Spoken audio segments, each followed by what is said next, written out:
Halo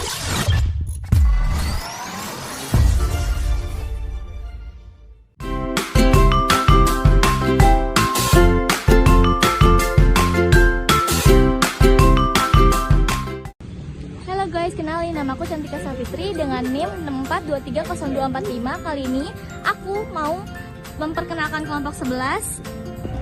Hai Kak, kenalan dong. Halo, nama aku Afifah Maulina dengan NIM 64230162.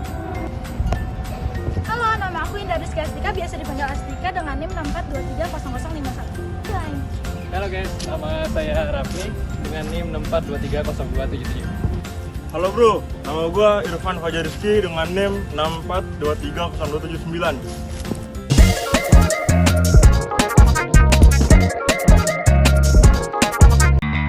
31 Maret. Ada apa di tanggal itu? Hari libur? Hari diskon besar-besaran? Bukan. Itu adalah hari bagi kita untuk berpartisipasi membangun kota kita. Lewat apa? Pajak. Apa itu pajak? Pajak adalah kontribusi wajib kepada negara yang terutang oleh orang pribadi atau badan dan bersifat memaksa berdasarkan undang-undang. Dengan tertib pajak, kamu akan mendapatkan layanan kesehatan yang dibayar pemerintah. Contohnya adalah seperti BPJS Kesehatan. Kamu juga akan dapat menikmati berbagai fasilitas infrastruktur yang dibangun oleh pemerintah, seperti rumah sakit, jalan raya, sekolah, jembatan, dan lain sebagainya. Selain itu, pajak juga akan dialokasikan untuk kepentingan pertahanan negara dan juga untuk kepentingan pendidikan. Apa itu pajak penghasilan PPh pasal 21? Pajak penghasilan pasal 21 adalah pajak yang dikenakan atas penghasilan berupa gaji, upah, honor, atau pembayaran lain yang diterima oleh karyawan atau individu dari pekerjaannya. Pajak ini dipotong langsung oleh pemberi kerja dan disetorkan ke negara. Apa sih subjek pajak penghasilan pasal 21? Yaitu individu yang menerima penghasilan sehubungan dengan pekerjaan, jabatan, jasa, atau kegiatan. Contohnya seperti karyawan, pegawai honorer, tenaga ahli, artis, dan pejabat. Nah, pajak ini dikenakan atas penghasilan yang mereka terima. Apa aja sih hak-hak pemotongan PPh 21? Yang pertama, mengajukan perpanjangan waktu penyampaian PSPT PPh 21. Lalu yang kedua, mengajukan keberatan kepada Dirjen Pajak atau banding ke Badan Peradilan Pajak. Lalu yang ketiga, memperhitungkan kelebihan jumlah penyetoran pajak untuk bulan atau tahun berikutnya. Pihak pemotong PPh pasal 21 dibagi menjadi 6 kategori. Yang pertama ada pemberi kerja atau disebut juga orang pribadi, badan atau unit organisasi. Yang kedua ada bendahara pemerintah, bisa disebut juga pemerintahan pusat, daerah, TNI atau Polri, dan kedutaan. Yang ketiga ada dana pensiun, badan jaminan sosial tenaga kerja. Yang kelima ada orang pribadi atau badan yang membayarkan honorarium, komisi, atau fee. Yang terakhir ada penyelenggaraan kegiatan yang membayarkan honorarium atau hadiah. Dibagi menjadi 3 kewajiban pemotong PPh pasal 21. Yang pertama adalah mendaftarkan diri ke KPP, kedua adalah menghitung, memotong, menyetorkan, dan melaporkan pajak.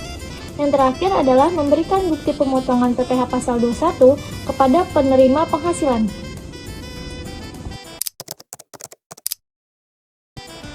Kita akan menghitung pajak penghasilan Bapak Jumakir yang harus dibayar dalam setahun. Bapak Jumakir memiliki NPWP dengan nomor 685524774120000 dan dengan NIK 32760010067700013. Beralamatkan rumah di Kampung Babakan, Pekapuran, RT 3 RW 4, Kelurahan Curug, Kecamatan Cimanggis, Kota Depok, Jawa Barat. Jabatan sebagai teknisi bekerja di PT Mewah Indonesia dan dengan NPWP perusahaan 0117556412001 dengan penghasilan Rp8.124.644 per bulan, menikah dan memiliki 3 orang anak.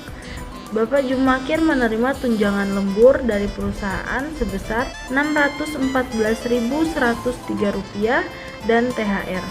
Penanggung jawab pemotongan pajak perusahaan bernama Makoto Matsuura dengan NPWP 60.752.318.0412.000. PT Mewah Indonesia mengikuti program BPJS Tenaga-Kerjaan dan lain-lain dengan ketentuan perusahaan memotong penghasilan karyawan sebagai berikut: tunjangan PPh sebesar 3,90%, premi asuransi sebesar 42,4%, biaya jabatan sebesar 4,24%, iuran pensiun sebesar Rp243.298.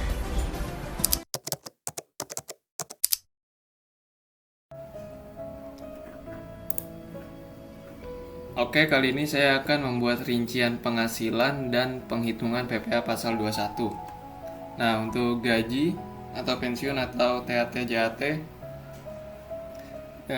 pada kasus ini kan gaji per bulannya itu Rp8.124.644. Maka dalam setahun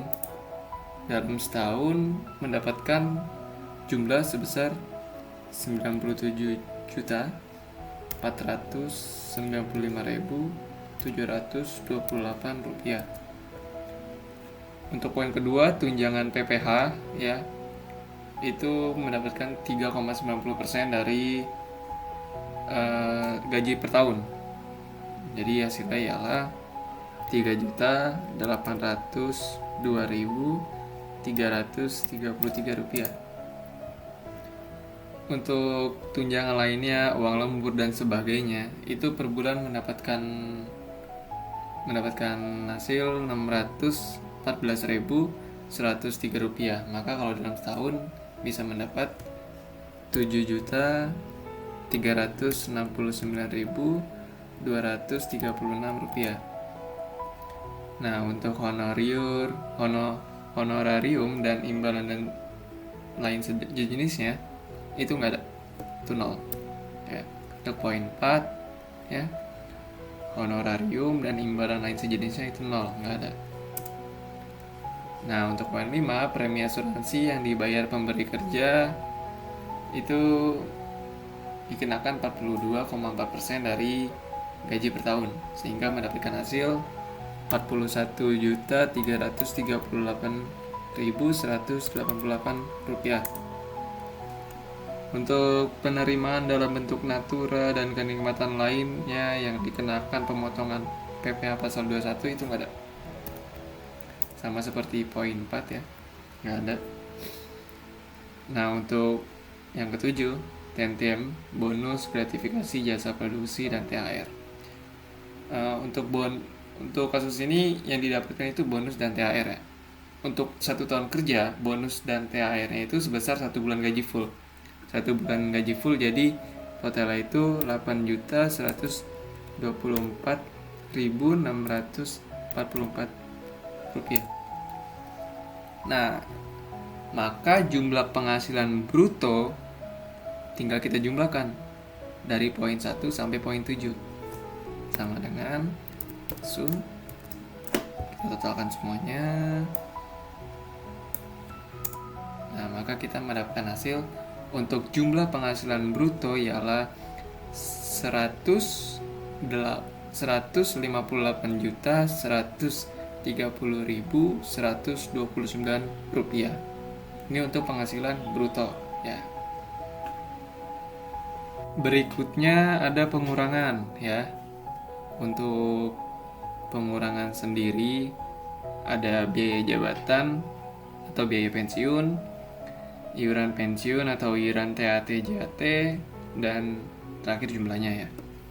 Untuk poin 9, biaya jabatan atau biaya pensiun itu dikenakan 4,24% ya, dikali jumlah penghasilan bruto, maka kita mendapatkan hasil sebesar Rp6.704.717.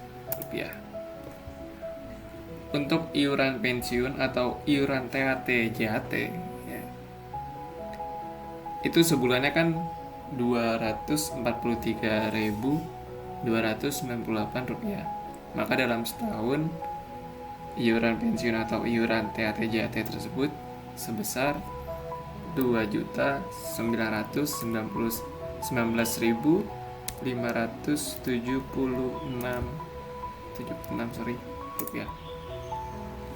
Nah, maka jumlah potongannya berapa? Ya tinggal kita jumlah aja ya. Jumlah pengurangannya. Jumlah pengurangannya tinggal kita jumlah.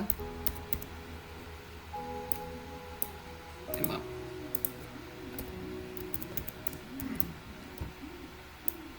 Jumlah pengurangannya sebesar Rp9.624.293.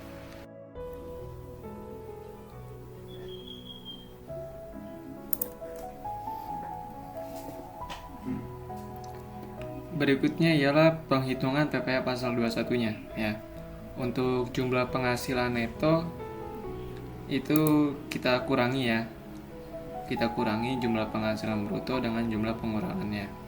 Maka kita mendapatkan hasil sebesar 148.505.836 rupiah. Nah, penghasilan neto masa sebelumnya itu nggak ada nol, kita nolkan. Untuk jumlah penghasilan neto untuk penghitungan pasal PPh 21 ya, itu sama ya, 148.505.836 rupiah. Penghasilan tidak kena pajaknya berapa ya? Untuk penghasilan tidak kena pajaknya itu 54 juta. Akan tetapi ya, ada dikarenakan Pak Jumakir ini memiliki seorang istri yang tidak bekerja, maka ditambahkan menjadi 4.500.000 dan ditambahkan juga untuk setiap anak ya. Dikarenakan Pak Jumakir punya 3 anak, maka ditambah lagi 4.500.000, maka totalnya ialah 72 juta.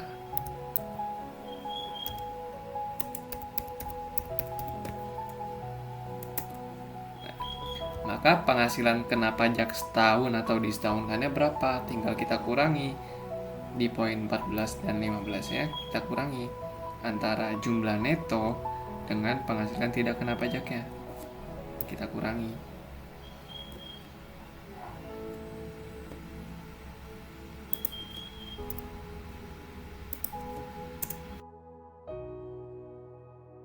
Berikutnya itu PPh pasal 21 atas penghasilan kena pajak setahun atau disetahunkan. Menurut tarif PPh pasal 21 ya, aturannya itu 5% untuk penghasilan kena pajak sampai 60 juta per tahun. Jadi pada kasus ini kan penghasilan tahunnya 76 juta sekian ya. Maka 60 jutanya itu kita kalikan dulu 5%. Maka kita mendapatkan hasil 3 juta. Dan sisanya sebesar 16.505.836 rupiah itu kita kalikan 15%. Nah, 15% ini dari mana ya? 15% ini aturan dari PPh pasal 21 itu sendiri, yakni untuk penghasilan kena pajak antara 60 juta sampai dengan 250 juta itu dikenakan pajak sebesar 15%. Ya, sedangkan ini kan totalnya 76 juta sekian, artinya lebih dari 60 juta itu. Jadi kita kalikan dengan 15%, maka mendapatkan hasil sebesar 2.475.875 rupiah. Lalu kita totalkan ya, kita totalkan 3 juta ditambah 2.475.875 rupiah, maka kita mendapatkan hasil sebesar 5.475.875 rupiah. Nah, PPh pasal 21 yang telah dipotong masa sebelumnya belum dipotong, jadi kita nolkan. Sebelumnya belum dipotong, jadi dinolkan. Lalu PPh pasal terutangnya berapa? Sama ya, Rp5.475.875. Artinya apa? Artinya Pak Jumakir itu harus membayar pajak dalam setahun ya sebesar Rp5.475.875 berdasarkan PPh pasal 21 yang terutang. Lalu di sini PPh pasal 21 dan PPh pasal 26 yang telah dipotong dan dilunasi. Sudah dipotong dan dilunasi, maka kita isi sebesar Rp5.475.875. Oke, sekian. Terima kasih. Semua membayar pajak, maka semakin banyak manfaat yang kita peroleh. Jadilah orang yang sadar dan taat pajak, dimulai dari diri kita. Maka dari itu, ayo kita membayar pajak bisa melalui e-billing atau bisa langsung datang ke kantor pelayanan pajak. Setelah kita membayar pajak, banyak sekali manfaat yang kita dapat. Pajak kita untuk kita. Itu dia penjelasan dari kelompok kami. Kurang lebihnya mohon maaf. Assalamualaikum warahmatullahi wabarakatuh. Jangan lupa di like, subscribe, share, komen, pokoknya nonton video ini ya guys. Dadah.